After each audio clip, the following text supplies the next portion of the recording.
עיר המעלות, אסעינה אל הגרים, מאין יבוא עזרי. עזרי מעם אדוני, עושה שמיים וארץ, אל ייתן למות רגלך, אל ינום שומרך, הנה לא ינום ולא יישן, שומר ישראל. אדוני שומרך, אדוני צלך, עליית ימינך, יומם השמש לא יככה, וירח בלילה.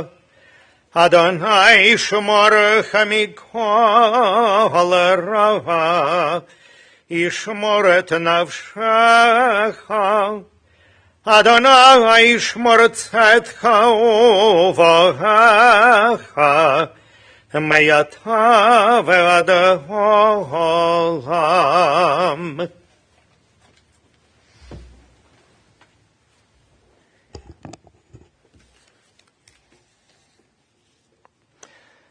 Esa'inai el haharim me'ayin yavo Ezri. Ezri me'im Adonai, oseh shamayim ba'aretz. Al yitain lamot raglecha, al yonum shamrecha, hine lo yanum velo yishan shomer Yisrael. I lift my eyes to the mountains. What is the source of my help? The source of my help is the Lord, the maker of heaven and earth. God will not let your foot give way. God is your guardian, your protection at your right hand. The sun will not strike you by day, nor the moon by night.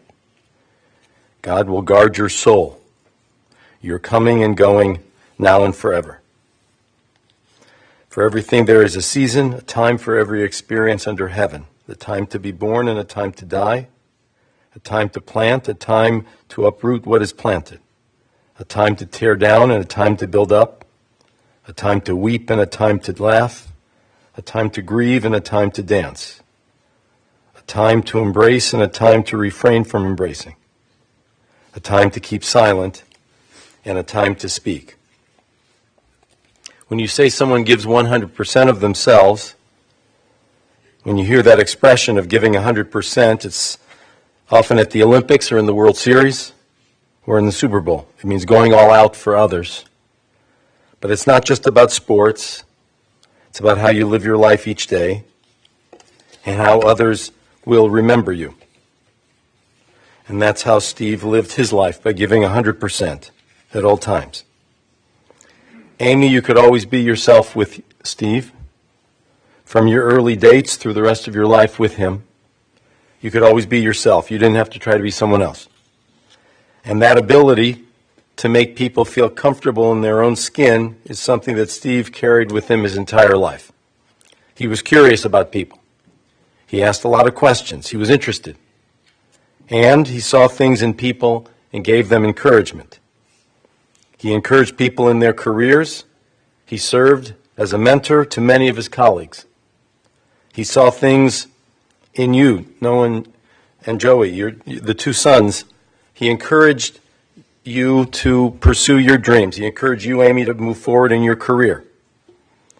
One of the most meaningful things you can say about a friend is that he sees me. He sees me for who I am. He doesn't pretend with me. All too often we're in rooms with people and they're trying to mold us to them.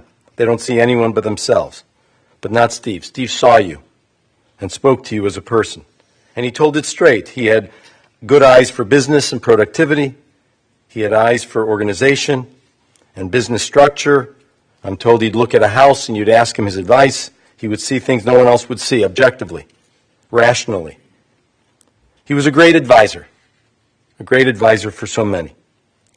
He traveled a lot for business at one point, but he made sure he was always accessible to you, Noah and Joey. He coached you both. In recent years, beginning with COVID, he was accessible even more. A father can teach a son many things. He can pass on information, which he did to you two. He can recite statistics, but you can get all that online. What your dad really did was give you perspective on things. He taught you context, and he was all in as a parent. But then again, he was all in on everything that he did. Barbara, you told me your son always felt very deeply about everything, even in childhood. He was passionate and intense. You valued all of your talks with him. Steve was very proud of the family in which he was raised. He was very close to his father, blessed memory. He was close to Kevin and to Rob, and he was there to support Jeff during Jeff's lifetime. He showed lots of courage and strength during difficult family times. And he was fun. He used humor. He loved music. He liked Adam Sandler and Will Ferrell. And family was everything to him. And he was an excellent communicator.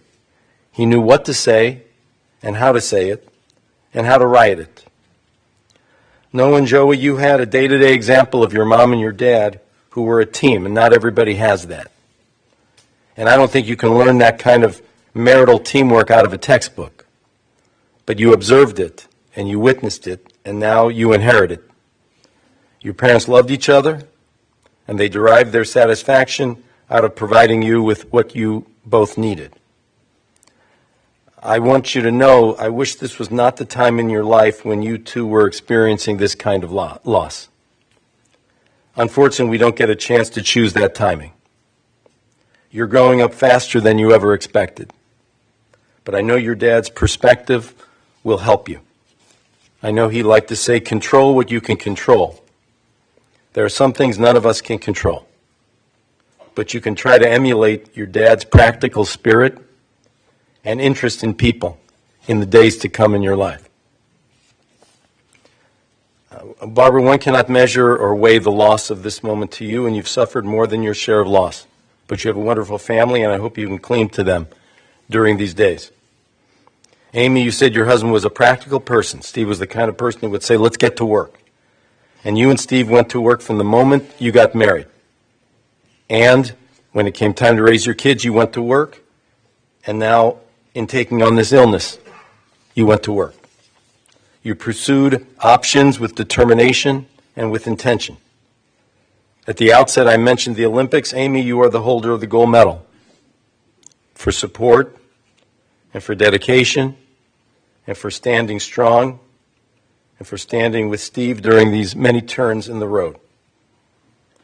Just him knowing that you had him by his side gave his life more meaning even during these struggles. You said that you two met through friends. A group of friends were going out. You shared moments with Steve, and you thought there was something there. And shortly thereafter, you had your first date. And it just shows us how important individual moments can be. One moment can change and shape your life. You and Steve shared many moments in health and now in illness. He carried his battle with courage and dignity. He was intent on pursuing a solution, but he never, ever complained. I know he didn't know what library science was when you met him, right? He had no clue what library science was. He asked you a lot of questions, still didn't know. I also know he fudged on a few books he said he had read. He wanted to impress you. You taught him what library science was. You know, we all benefit from people who can teach us something. Probably the best thing you can say in a partner is that they taught me something, that they taught each other things. Steve also taught us all a lot about life and about living life. And it would certainly serve us well to learn from his example. He lived with a good name, and he died with a good name. We're going to have a few statements from the family. First, Kevin.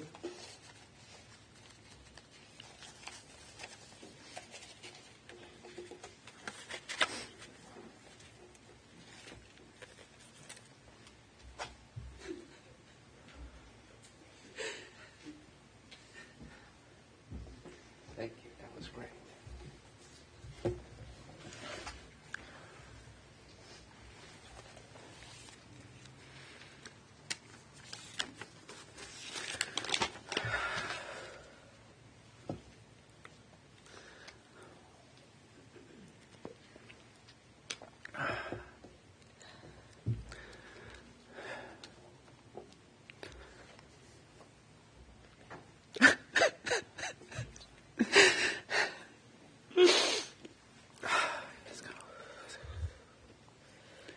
So you guys heard.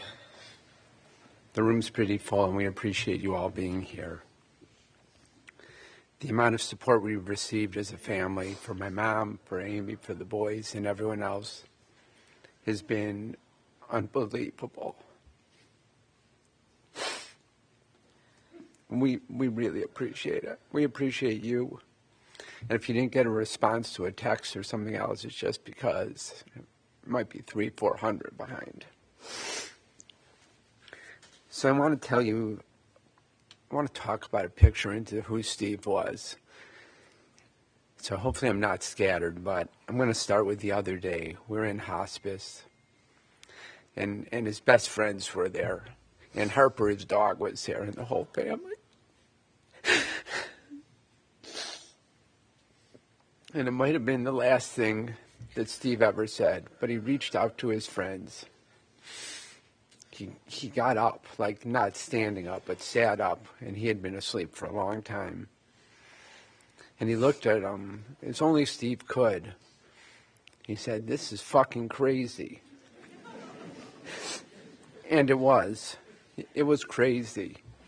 I don't know how we got here so fast, but we are here. So Steve was a great brother, and Steve was exactly what you guys thought he was. He was really about his family. He was really about the boys and Amy and his friends and his mom and his brothers. Like, Steve was all in. And we were sitting with the rabbi the other day, and the rabbi asked Noah and Joey, "Tell me about your dad."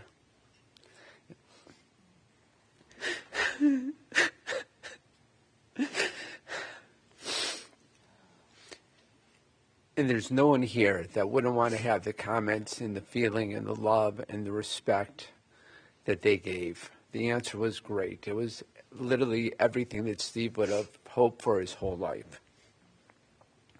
So Steve was really smart, and he had a lot of jobs. And the list of them really goes over a great deal of time and desire for him. And I could never explain what Steve did. Right, because he went from job to job. But I would just tell you, he made companies better. He would run their sales force. He'd run their operations. And at one point he said to me, "I should run your company." And in hindsight, and I've really done some soul searching on this and where we're at in life, but he would have done a better job than I did. Like, he was more on top of it. He was very technical and very smart, versus me, who kind of went with the flow and hoped for the best. But with Steve, there was no gray area. And I think you'll take this from what everyone has to say, right? Like, Steve saw things as right or wrong, and he saw his way. And it wasn't that he was opinionated. He just knew that his way was the best way. From a talent standpoint, Steve could really sing, and he almost made a move after college to go to New York and try and become a singer. But he got a really good job offer, and I think the family pushed him to go to work and, not live out that dream. And it was probably fine, because he sang a little after. Steve actually sang at my wedding, and he sang at Rob's wedding, and he sang at those important times with my other brother, Jeff, who I think wrote the song. I would just say Steve was a guy who was always in charge. There was no faltering with him. And the rabbi brought up Amy and her gold medal. But I would tell you, from day one, maybe day two, after his first date or second date, Steve came to me and we were talking, and he was like, "I met the greatest girl ever. She is beautiful. She is smart." He didn't tell me what she did. He just went on, and this was really early, and I could tell that he knew. But Amy really, really has been a great wife, a great mother, a great caregiver when no one wants to have that title. But Amy really, I'm not going through the whole thing. If you guys want to read The Caring Bridge, you get a glimpse into Steve's life. But Amy was all in. So if you want to talk about gratitude, Steve loved his two main doctors. There was one at Jefferson, and there was the one at the clinic. And they gave him hope and optimism.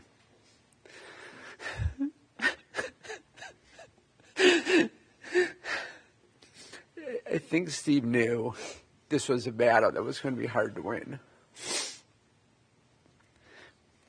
But he was in for the fight. He was in for the fight. And I would tell you, he found trial after trial through their research. He found a charity, which is an unbelievable charity that helps people with ocular melanomas with their travel expense. And people don't realize the expense of going to Philadelphia every month, or everything that goes into being this sick. So it's an unbelievable charity, and I think he would have wanted me to mention them as we're talking about things. So I went to Philly with Steve and Amy one time. And I would tell you, in a quirky sort of crazy way, it was a really, really good trip. Right, we drove together, and Amy had her crazy glasses on so she didn't get sick in the car. Steve had all sorts of opinions and thoughts on where we should eat and what his favorite way station was. And then we got there, and I added a little flavor to the trip. So we went out for a nice dinner. We went to this market that he loved, and he wanted to show me his favorite places. It was clearly a place that they had been over and over and over. Not knowing well enough to get to the restaurant we were going with, where we got lost, and it was like 10 degrees outside. We also made it to the bar for a few nights and met this crazy bartender who loved putting whiskey in Amy's tea. I feel like that was part of the trip that probably didn't happen very often, and I was glad to add really some ability to have a little more fun in a really bad time. So we went to Jefferson, and he was having, I actually spelled it out phonetically, an immunoembolization. So no one knows really what that is.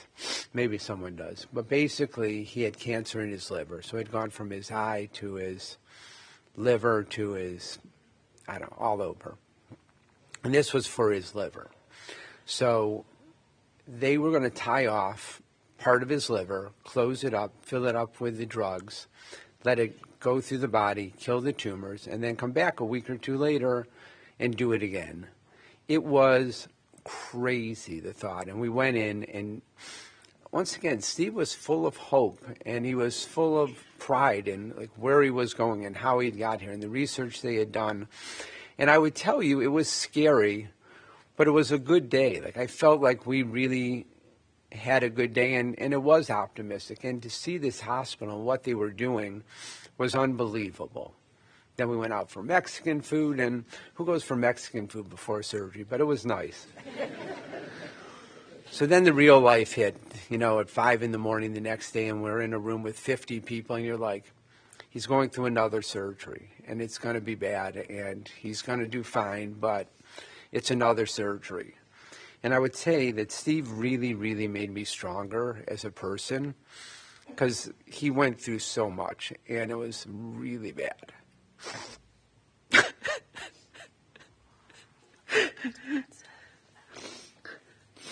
So I want to tell a couple good stories.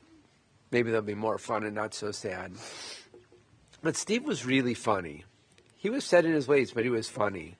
So Taylor went to camp as a kid, and my kids were really, really close, as they are with the whole family, but with Uncle Steve. And Steve sends her a letter or a text. I can't remember where it was at that point. And he says, Taylor, remember to wash your feet, because you don't want to be the smelly girl in the bunk. There was also the college visit, which really comes up kind of more often than not. And it might not have been my best judgment. But Steve came to visit me, and I can't remember exactly how old I was, but let's call it 20, which would make Steve 14. And I thought the best idea was to bring him to the bars with me. So it's hard to get a 14-year-old into the bars, and it's definitely, he didn't really look 21. So we found this ID, which was Richard K. Delaney's ID. And I would tell you, if you saw the ID of this old man and his look, it clearly wasn't Steve. So he got there, and he handed the guy the ID with total confidence, and the guy looked at him and said, if you're going to try this ID, I'm going to let you in. So then there's the time we went to the U.S. Open, and this is just a glimpse into some of the great things in our life. But we took my mom for her 80th birthday. And we really did New York. We went to the meat packing for lunch. We went to one of the parks for drinks. We went to the U.S. Open multiple nights. And I think it was David, but one of his friends got us tickets. And I'll never forget getting calls during the tennis match, which was opening night at the U.S. Open, which was like a dream come true for my mom. And Federer was playing, and Venus Williams was playing. And my friends are like, you guys have better seats than Mike Tyson and the King of England. Like, we were fifth row, and it was a trip of a lifetime for the four of us. It was just great. And last year, Steve and Amy came to Florida to visit us. And there's a race that the Indiana guys know.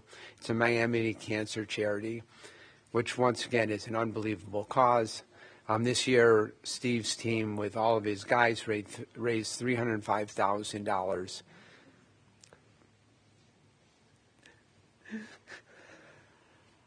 for cancer research. So Steve came, they came for a week, they went to the race. We had a great time. You know, and like any good brother in Florida with a brother in town, you know, Steve only seeing out of one eye. Once again, another good idea, just like the bars, was going to the driving range and letting him hit golf balls. We did have fun. We drove the golf cart. We had a really, really nice trip, and we were able to pamper both of them and make them feel like this was going to be okay. So fast forward to this year, Steve and Amy were supposed to come last Saturday in advance of the race.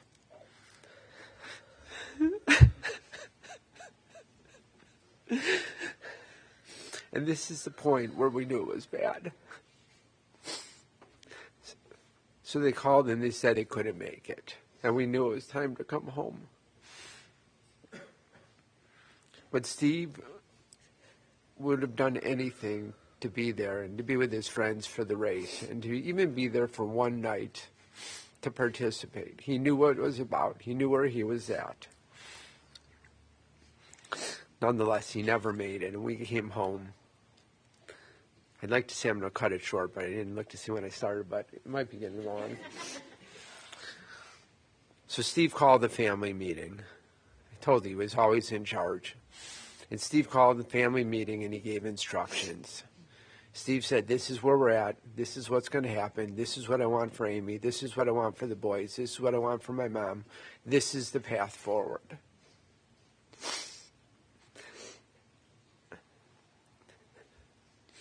And that's who he was.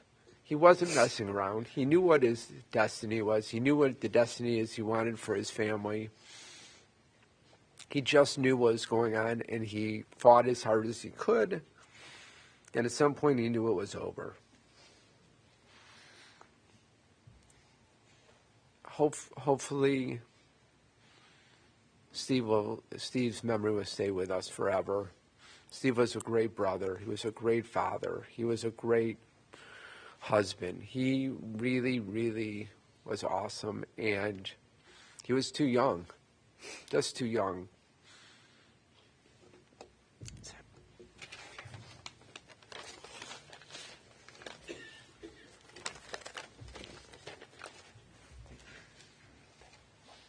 Rob? Oh, right. Okay. You're reading for Rob? You can explain that. Yeah. I'm actually reading for Rob. I'm Jamie, his wife, and Steve's sister-in-law. You'll learn many things when you're going through a tragedy such as this. One thing I have learned is I'm a very ugly crier. It's so bad that today playing the role of Rob Lurie is his much prettier wife, Jamie. I'm an ugly crier too. I'm going to do the best I can. Steve was the fourth of four boys. Back at that time it was sort of rare, but today it never really happens. This mostly occurred because our mom always wanted a big family, and we always told Steve that mom really wanted a girl, so she kept trying for one.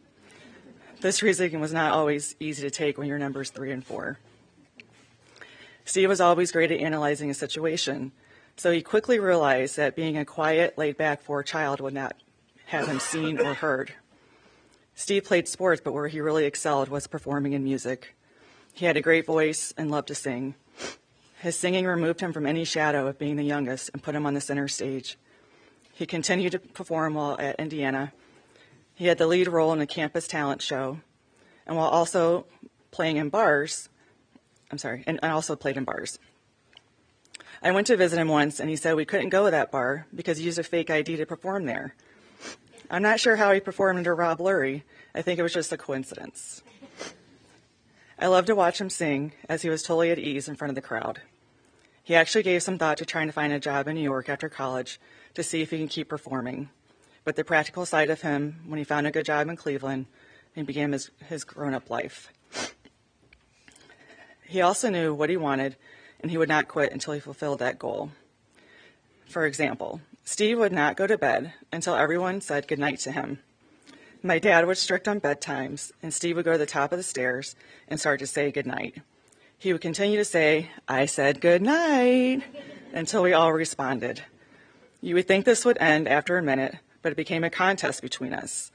He would continue to say it in a sing-song voice. "I said goodnight, I said goodnight."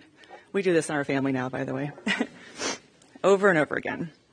Well, I was not going to give in and respond, so the battle was on. But the fact that I can still hear him say it now means he probably won that battle in the end. Growing up, Steve was a nomad, which is strange because no family was more tied to one place than the Luries. My mom is still living in the same house Steve was born in. But Steve waited for someone to go to college and immediately took over their room. He remained there until the next vacation break, when he had to come back to our room. Steve lived in almost every room of the house as his bedroom. I would like to say I was happy when we returned to our room. He's not here to dispute it, so when he came back, I gave him a big reception.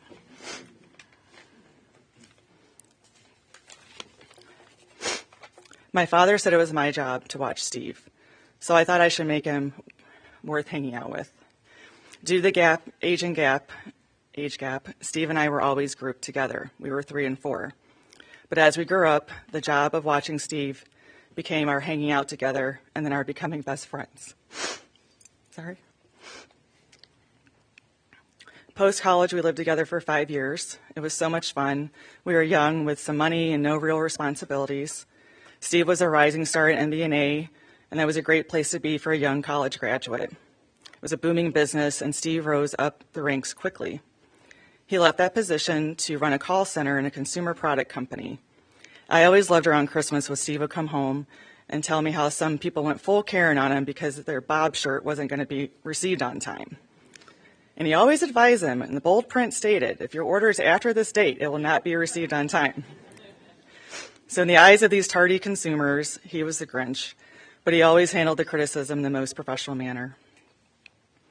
It was also in this time frame when he met Amy. She had recently graduated from Ohio State, and she knew some of our mutual friends in our building. Steve finally mustered up the courage to ask her out. They overcame the very professional handshake at the end of the first date and never looked back. And while you never know what the outcome of a decision may lead, this one was the best one he ever made. Amy may not have always appreciated Steve and I's humor, but I can vividly picture the three of us laughing. And truthfully, sometimes it was just Steve and I laughing and Amy just shaking her head at us. As the years progressed and we both added spouses and kids, our relationship deepened. I turned to Steve as a trusted source in making decisions. Steve always felt there was a right way of doing something, so why would you proceed in a different manner and cause additional work? Life experiences deepened his knowledge of the business world and in parenting. We both named our sons after my father, and I loved when our 2 J sons played soccer for Steve in Orange. One of Steve's lessons to my son Josh was that he smiled too much on the field and he had to cut it out. I also witnessed Steve recognizing what the youngest child may feel, and he invited Sean to be an assistant coach with Coach Witz along the sidelines.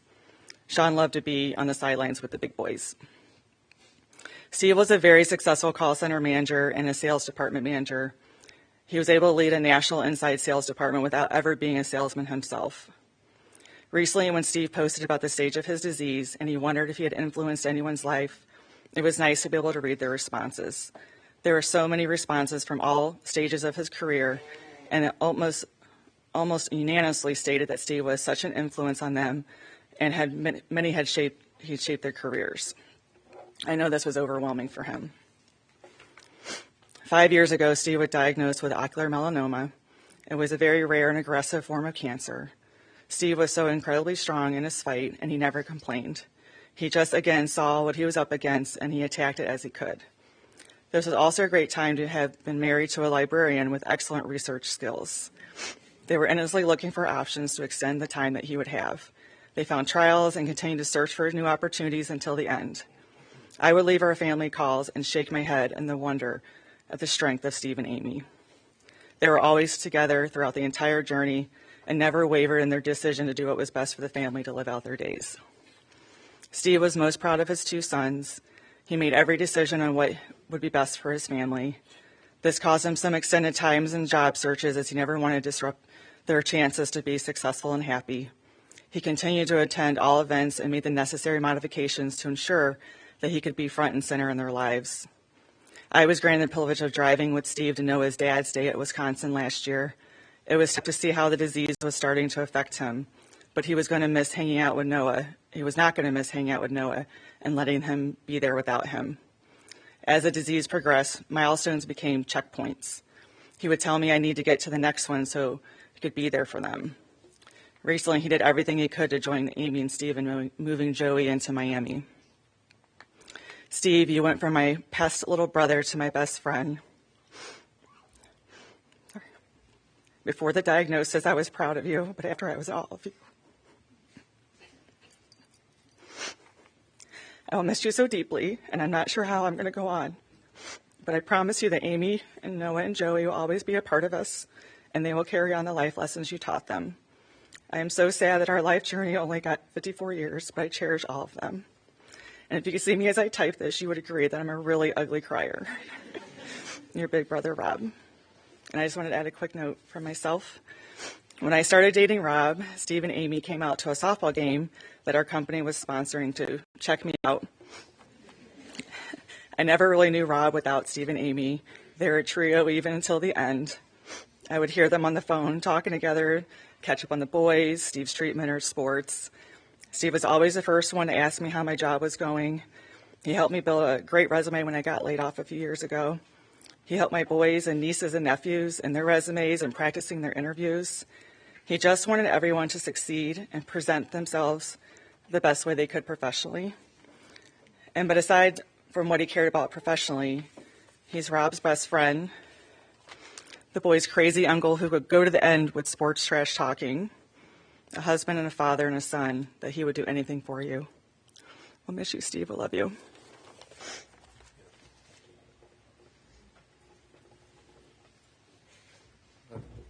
Josh and Sean.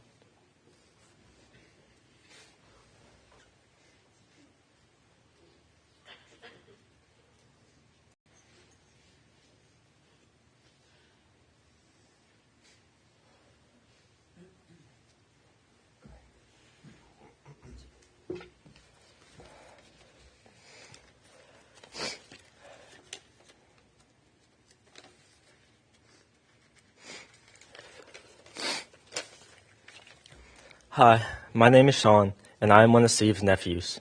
Up here with me is my brother Josh, and we'd like to share some stories we had about our uncle. When I was 5 years old, Joey, Josh, and Nathan were all on the same youth soccer team, and Steve and Witz were the coaches. Being a little kid and not being allowed to stay at home, I went to most of their practices and games. While I was at these soccer events, Uncle Steve saw me in the stands and was kind enough to invite me over to be on the sidelines with them. What was supposed to be a one-time thing turned into me becoming an assistant coach for the team, which turned the games from being bored in the stands to being excited to coach and really hang out with these older kids. One time before a game, Uncle Steve was brave enough to let me give a pregame speech. Instead of trying to motivate the boys, I turned to fear, and I threatened to make them all walk to Cincinnati if we lost. Despite the loss, Uncle Steve and Coach Witz would not let me follow through with the threat, and everybody drove home that day. With Joey and Josh being so close in age, they were learning to drive at around the same time. Uncle Steve offered to help Josh do maneuverability with Joey. With Joey being closer to the test and almost having mastered driving, Uncle Steve had more confidence in Josh, despite it only being his second time behind the wheel. This was quickly proven false, as Josh drove straight into the cone on his first time. Uncle Steve turned to Josh and said, "You know you're supposed to turn, right?" One of the things me and my Uncle Steve bonded over the most was probably also something that caused us the most pain. I am talking, of course, about the Cleveland Browns.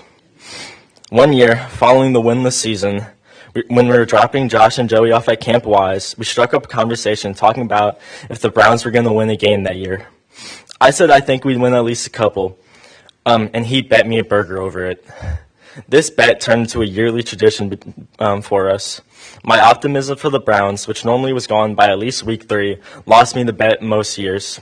But in 2024, I got it right, and a few weeks later, lo and behold, a Five Guys burger was delivered to my door. Luckily, Uncle Steve understood me not having money of my own yet and never made me pay up, so this was the only time the bet was paid out. The thing that brought us close together was our family group chat with me, Josh, our dad, Uncle Steve, and his boys. As a lot of you know, Uncle Steve attended Indiana University, and his undying love for IU and hatred of Wisconsin, and especially Josh's love of Kentucky, made for one of the funniest text streams I have ever and will ever be on. What started off as just him sending me the most random IU articles, such as the equipment manager's birthday or the intramural soccer sign-up, turned into a big group chat once Noah committed to Wisconsin. What's ironic is the person that created the group chat removed people the most. Almost every single time it was active, Josh would get kicked. Normally with a rude remark about Kentucky before being tossed out. All of our teams saw varying different levels of success during the time it was in existence. We watched great talents like Johnny Davis, Trace Jackson Davis, John Tanji, Fernando Mendoza, and Braylon Allen, and never gave any of them their respect just to spite each other. While we were all continuing to talk about sports together for the rest of our days, it really won't be the same without Uncle Steve's sarcasm, hatred, and cynicism. We got super close with our uncle during the time he was sick, but if we never heard about his battle, we never would have noticed. He was so strong throughout his whole battle. We are so grateful for getting the chance to meet him and have him in our lives these past 15 and 18 years, and we will truly miss him so much.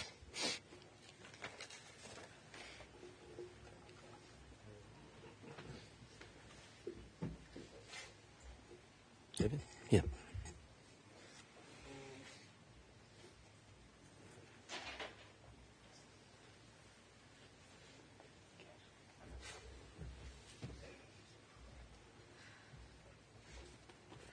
I brought backup.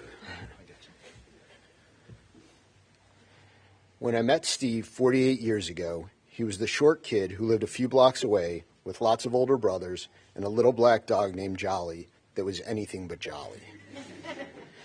We very quickly became friends. We spent hours playing with his Millennium Falcon, competing on the only standalone Pong machine that I had ever seen, and founded a gang called the Cobras. We walked to school together and spent countless afternoons trying to keep up with his brothers and avoid my little sisters. And then somehow, before I knew it, I had a best friend. Many people will remember Steve for his dry humor, wit, and sarcasm. He could also be very stubborn. For 53 years, he refused to eat a hot dog, even though he ate sausages. He was an epic corn-on-the-cob eater. He could clear a cob with a precision that bordered on art. He secretly loved Arby's, once challenging my daughter Maggie to an Arby's sandwich eating contest and proclaimed he could eat at least 20 classic roast beef sandwiches because, and I quote, it was not really meat. And he could be loud. As a teenager, he once taunted two WWE wrestlers walking into a restaurant, only to have them chase us through the streets of Shaker Heights. To me, though, Steve was a loyal and extremely thoughtful friend who was deeply protective of those he loved. He was always happy when something good happened for a friend and was there to support them when things got hard. Steve was a good listener. He loved being a mentor, whether it be coaching his sons or passing on his experience to his younger colleagues. Steve had a great ability to focus on what mattered most to him, and Steve was tough.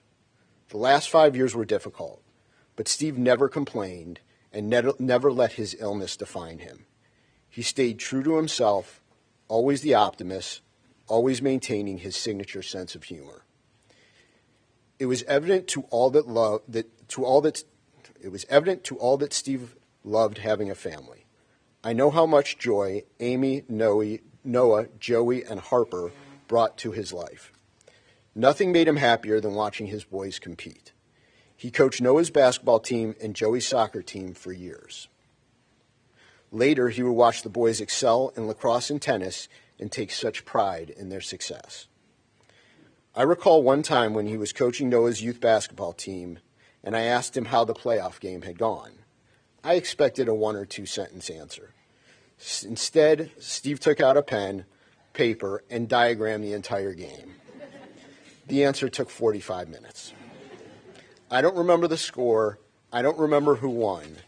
However, I can vividly remember the excitement on his face as he recounted every detail. Even when Steve was dealing with the harsh side effects of treatment, he refused to miss Joey's lacrosse or soccer games. At one point, he needed to avoid exposure to the sun and convince the athletic director that he needed to watch the game in the press box. I think Amy and the rest of us were a little concerned that he would grab the PA mic and yell, "Joey, get him," as he was often known to shout. Steve loved and adored Amy and was always so proud of her. I recall several years ago when Amy got her new job at the library, she called Missy and I to share the good news. Unbeknownst to her, we already knew because Steve could not contain his excitement and had called us a few hours earlier. He cherished his life with Amy and the family that they created together. This past fall, Steve and I spent an afternoon at the lake. We talked about growing up, our friendship, and what we wanted for our kids. It was a moment I will never forget. It brought home to me the importance of lifelong friendship and made me realize how lucky I was to have that with Steve. We talked about our boys' relationship and how it reminded us of our own relationship growing up and how unique and special that was. I take great comfort in knowing that our friendship endures, living on in them. Most people are lucky to have a friend like Steve for some part of their life. I was blessed to have him in my life for the last 48 years. Steve, you will be missed more than words can say.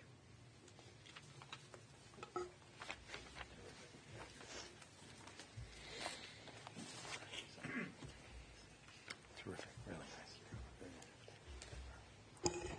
nice. Dave Fromson.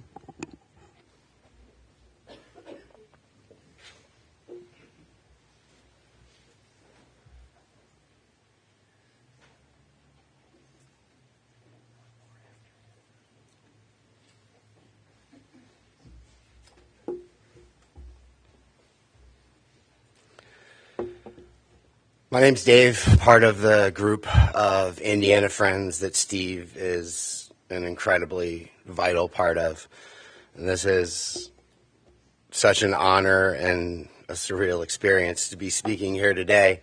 Every single person in this room, physically and in spirit, we all have something meaningful to say about Steve as a friend, as a brother, a husband, a father, a son, a mentor, an incredible person who we all love and who we are all devastated that we have lost. But nothing, not time, not distance, and certainly not cancer will ever make Steve not a part of us. I mean, look at this group. Some of us knowing each other since the 70s, 80s, and 90s, some of us meeting today, but all of us having a clear memory of having something that we said, something that we did, some team we rooted for being ripped to shreds by the most brilliant sarcasm and witty insight that the world has ever known. And I know the details are different for all of us, but I'm confident that Steve's impact on our lives is the same. For me personally, sports and music are everything. And Steve was right there to talk Browns and Indians and Buckeyes with me on my first day away from home at college. He was with me at my first Grateful Dead and string cheese shows. He was with me when I saw the Grand Canyon for the first time, which is why I wound up moving west. Everything I treasure and value about my life today can be traced back to time that I spent with Steve. And we all collectively have thousands of lifetimes worth of similar happy, funny, and loving moments that have shaped who we are. Steve's life simply made our life better. And I know I speak for everyone when I say that Steve will continue to be with us for as long as we live. And I love us. Us is the greatest group of people who I have ever known.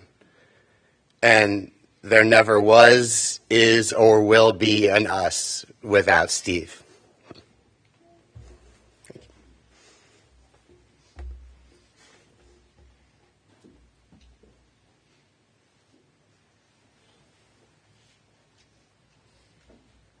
Amy?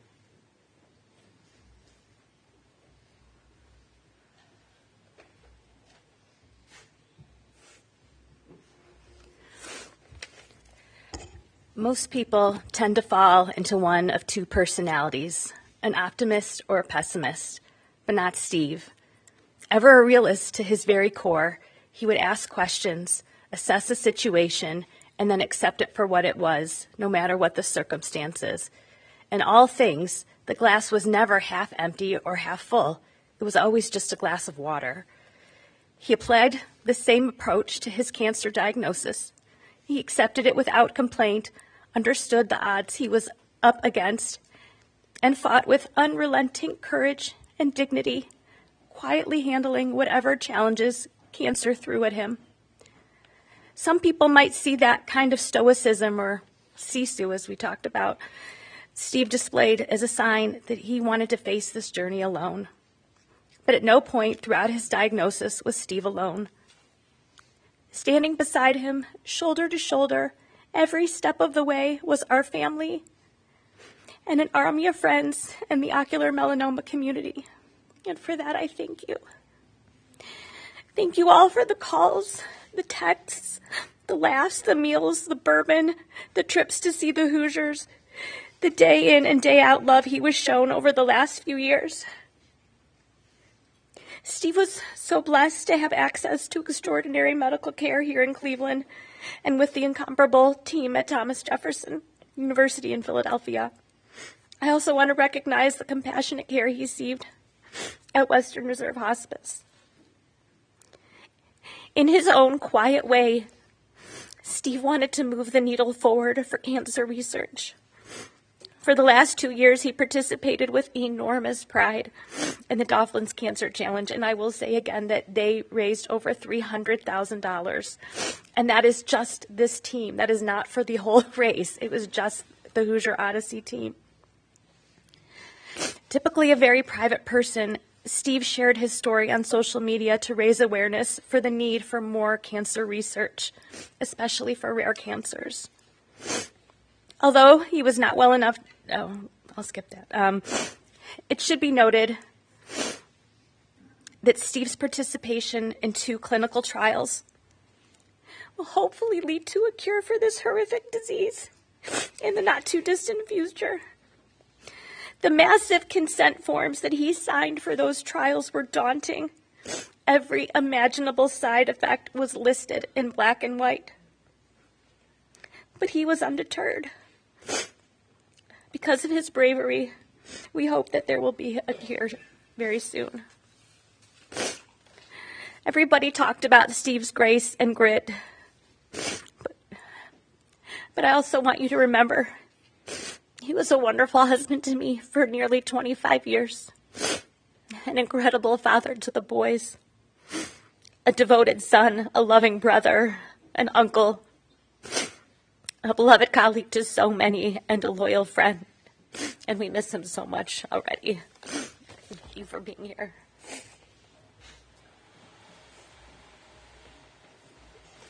Please rise, everybody.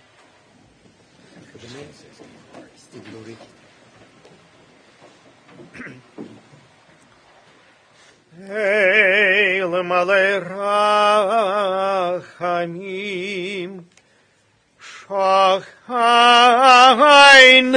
b'amramim, hametzemeno chanechonam, tachat kanefei hashchina, b'mahalot kadoshim adgarim, כזוהר הרקיע מזהירים את נשמת סטיב לורי שגלח לעולמו בגן עדן תהי מנוחתו.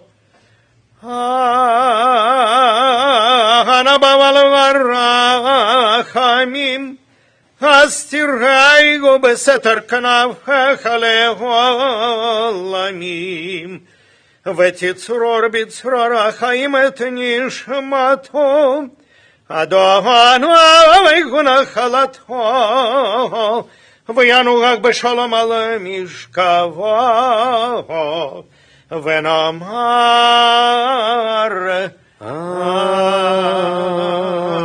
Amen. May his soul be bound up in the bonds of eternal life. God is now his portion. May he rest in peace. And we all say Amen. Amen. Let's be seated. We offer our condolences to Amy, to Noah, Joey, Kevin and Ilana, Rob and Jamie, Beverly, Daniel and Terry, Rick and Betty, Steve and Sue, and Barbara.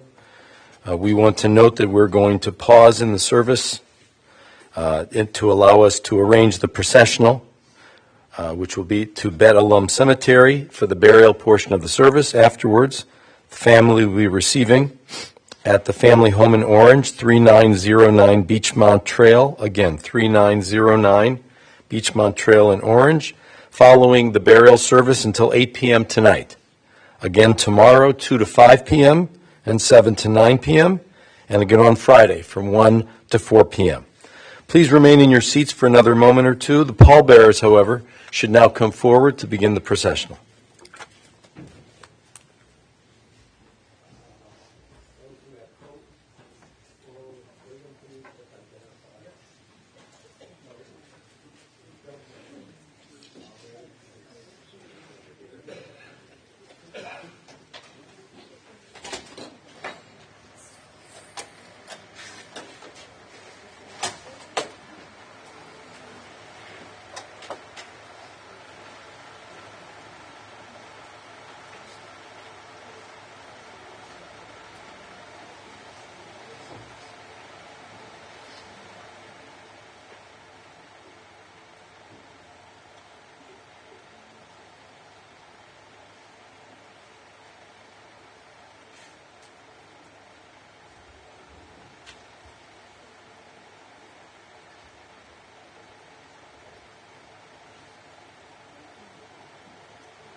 Tatsir Navel Sitz, Yizua, Adonai, Nashkalo. Achim Tatsir Ma'am, Yavesh Tatsir Navel Sitz, Udevar Elohinu, Yakum Leolam. Tatsur Tamim Pa'olo, Kichol Durachav Bishpat, El Emunah Ve'navel, Tzadik V'yashar. Tatsur Tamim B'chol Toal, Miyomar Lo Ma'pikal, Shalit B'matav V'ma'al, Memita V'kayem, Marish Ol V'yanal. Tatsur Tamim B'chol Ha'aseh.